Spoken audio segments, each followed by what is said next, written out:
Hi, everybody. So I'm bringing a conversation back up that I had already when I was going through Revelation 6, and it's pertinent to Revelation 16 as well. This is the underlying premise of how the seals should be viewed in the context of Daniel's 70th week.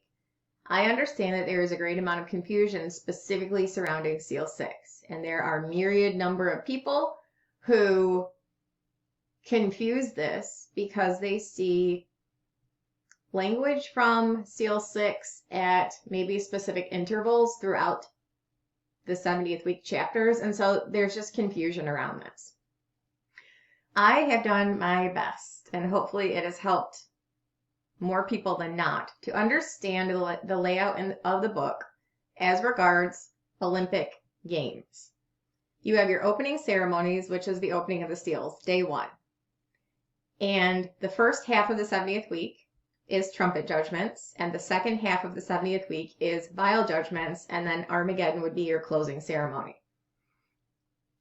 You can have whatever opinion you would like about this, but Matthew 24 specifically states that the opening of the seals is the beginning of sorrows. Beginning marks a start point, which is specifically what the mirror text in Revelation 6 says is after the opening of the seals, the great day of his wrath is come, has started, has commenced with the opening of the seals.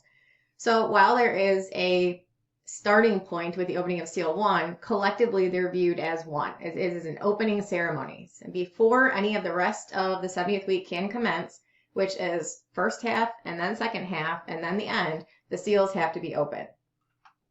People can, like I said, they can have whatever view they want of this, but seals are all opened on day one.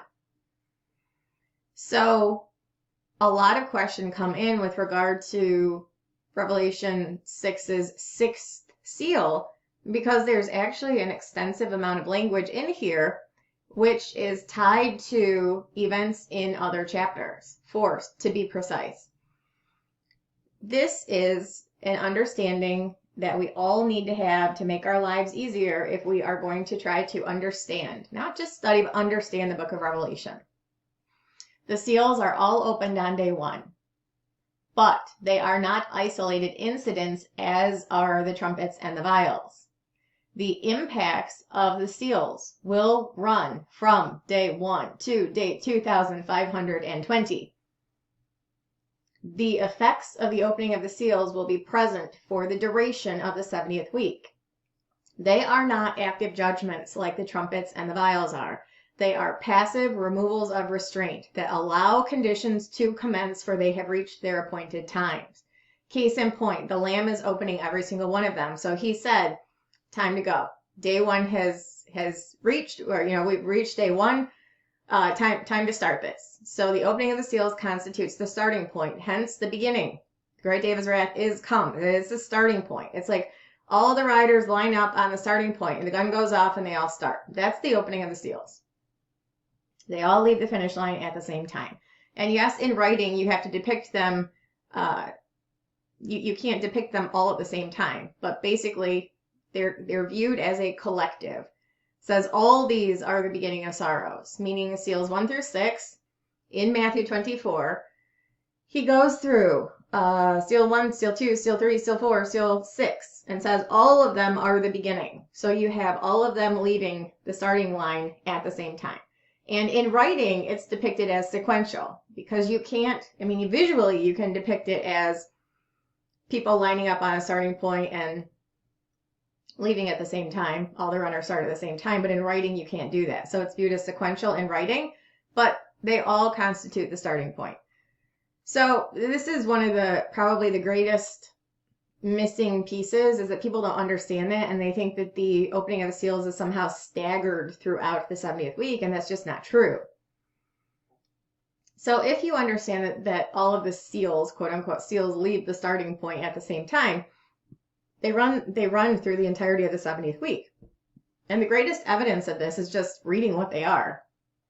Seal 1 is deception. And specifically, it involves the temple. In its entirety, it involves the temple. Well, the temple is going to be the linchpin benchmark event which starts the 70th week, whether it's the laying of a foundation stone or measuring or sacrifices or something related to the temple will be, this is the specific event that is tied to the start. And then from there, you have peace being taken from the earth. That's obviously going to persist through the entire 2,520 days. Famine, people dying in an unsaved state, people dying in a saved state. And then here we come to Seal 6, which is natural disasters. Natural disasters are obviously going to be ongoing through the entirety of the 70th week, up to and including in conjunction with the pouring out of vial 7, which is where this language in seal 6 is tied to. That does not mean that seal 6 is opened at the same time as vial 7 is poured out. Please do not misunderstand. It means that the implications of the opening of seal 6 are going to be felt from day 1 through day 2,520. And this happens to be down here in Revelation 16:20, day 2,520. And you see direct link here in this language to emphasize this point. So what I want to do is just take you through, and I did this in my written study already, but since I'm going to bring this up again, I wanted to start the conversation to emphasize the point.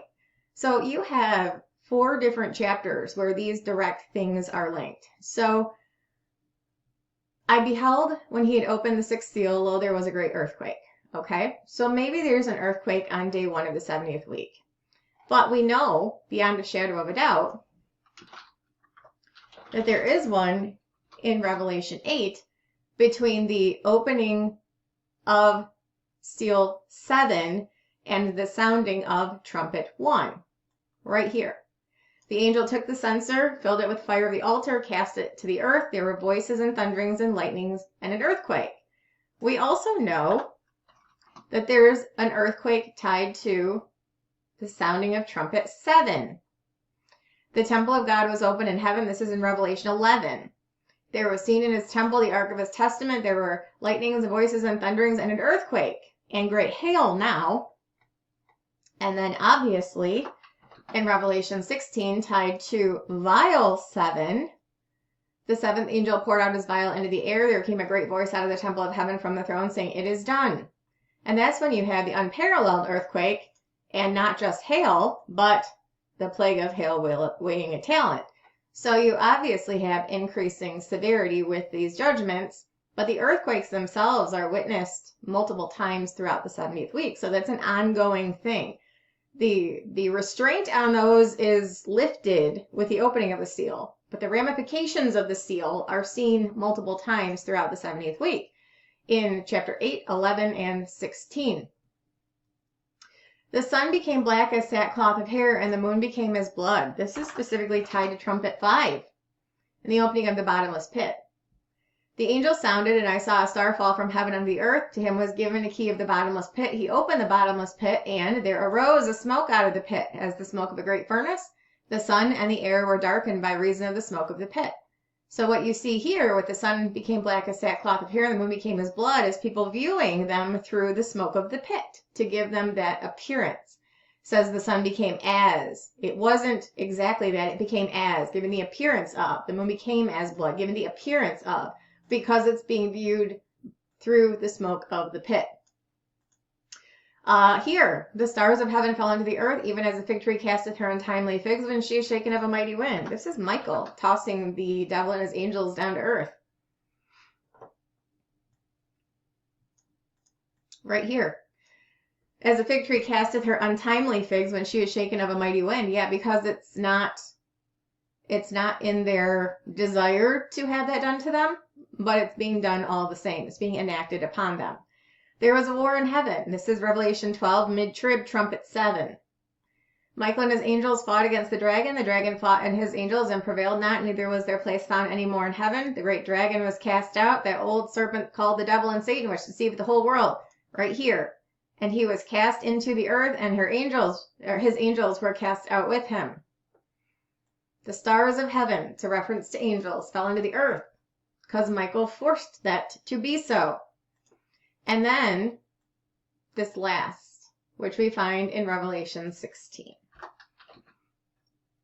The heaven departed as a scroll when it is rolled together. Hebrews 1. Actually, I will Hebrews 1 talks about this, but it says in verses 10 through 12, "And thou, Lord, in the beginning hast laid the foundation of the earth, the heavens are the works of thine hand.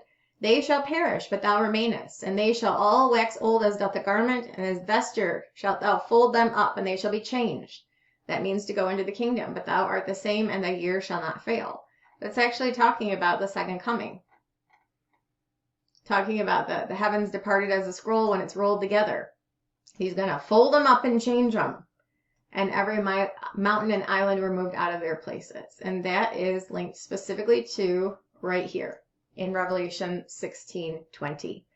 So while I understand that there is a great amount of confusion surrounding Seal 6 and what people link that to and when they think it happens and all of that. But really, it's the greatest example of providing us how the seals are simply removals of restraint that allow conditions to persist and evidence of those conditions persisting from day 1 through day 2520. Literally through day 2520, because the very last part of Seal 6 is witnessed with the pouring out of Vial 7. So I hope this has helped clarify some things. I understand if there's still confusion. I understand if there's still disagreement or dissent. You guys can think whatever you would like about whatever you would like. But hopefully having actually pinpointed these direct pieces of imagery in the other chapters helps you understand that all Seal 6 is doing is giving you a roadmap to the events that are going to occur throughout that 2520 days. It doesn't mean that Seal 6 is being opened at any one of those other times. It's already open. It's a day 1 event.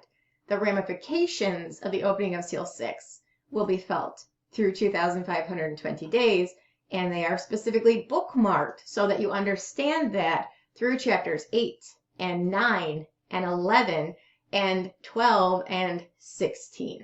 If you have any questions, let me know.